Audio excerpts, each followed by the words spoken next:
Hello ladies and gentlemen, and welcome to another dungeon guide for instances within the world of Final Fantasy XIV A Realm Reborn, with myself Meoni. Today we are looking at the level 17 to 19 dungeon, Halatali. Now, this particular dungeon is way off the beaten track and isn't required for the main storyline, so you may miss it. But you must have completed all 3 previous dungeon story quests, Satasha, Tamtara Deepcroft, and Copperbell Mines to be able to access this. You acquire the Halatali quest, Hello Halatali, from Nedrick Einhart in Vesper Bay. Halatali is situated in eastern Fanalan near Camp Drybone, due west from Uldar, the Steppes of Nald. Like many of the previous dungeons, Halatali features many side rooms which do offer a chance of having a loot chest, with a chance of offering anything from iron tin to the next piece of best gear for your character, so it may be worth in your interests to go and check out those extra rooms, but I will be showing you the first couple of packs of trash and then the following bosses. The only things to really look for trash wise in this dungeon are sometimes the bomb creatures, the wandering bombs that explode. You will find those randomly popping up in the dungeon. It's best to keep them at bay to dispose of them first before luring in any other mobs. Notice that once they are engaged and left unattended, they will self-destruct. If this happens to your party, make sure no one is within that red blast radius that shows up on the ground, otherwise they will likely be killed or near death, which will make your healer's life a bloody misery. There's also something else to be concerned about within Halatali, known as the Ethereal Flow. 2 of the sub-bosses in Halatali, once defeated, will spawn an Ethereal Flow. You must interact with this in order to proceed deeper into the dungeon. So instead of doors, you click these Ethereal Flows once the bosses have been killed in those areas. And that's pretty much all you need to know about the areas, so let's go on to the actual bosses themselves.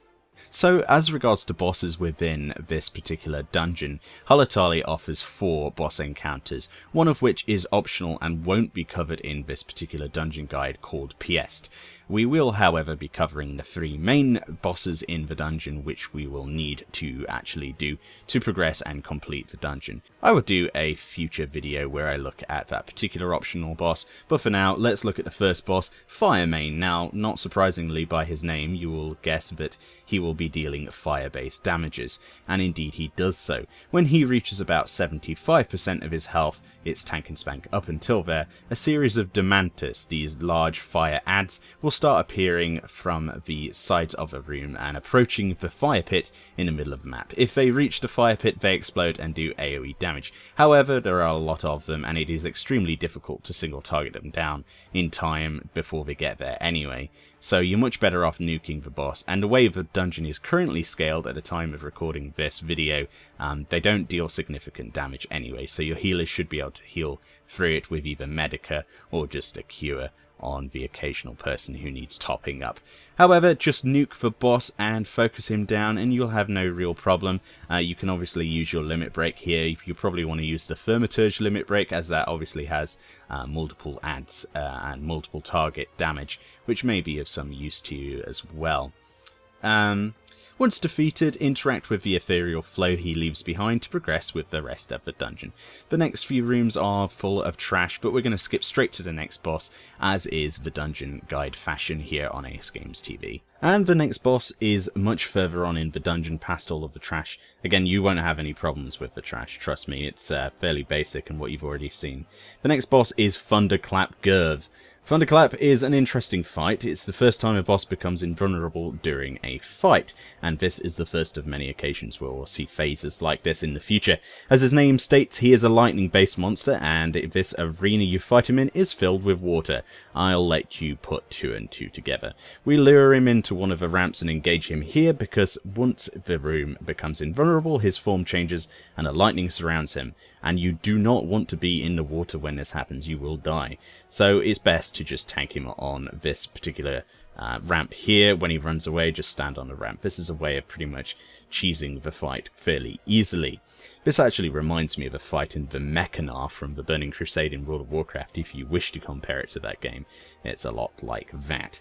In his invulnerable state, he will summon 2 rounds of 4 lightning sprites. They are fairly easy to defeat, but they do come all at the same time. Thunderclap throws an electric ball, causing AoE damage to those caught in the radius, so be sure to move out of the AoE red circle, and that's pretty much all of the fight. Once you have defeated Thunderclap, you simply click with the ethereal flow to progress further within the dungeon. So here we are at the third and final boss of Halatali. Visus Tangata. He's a large ogre gentleman who has a serious attitude and combines the mechanics of Firemain and Thunderclap together to make quite a considerable adversary.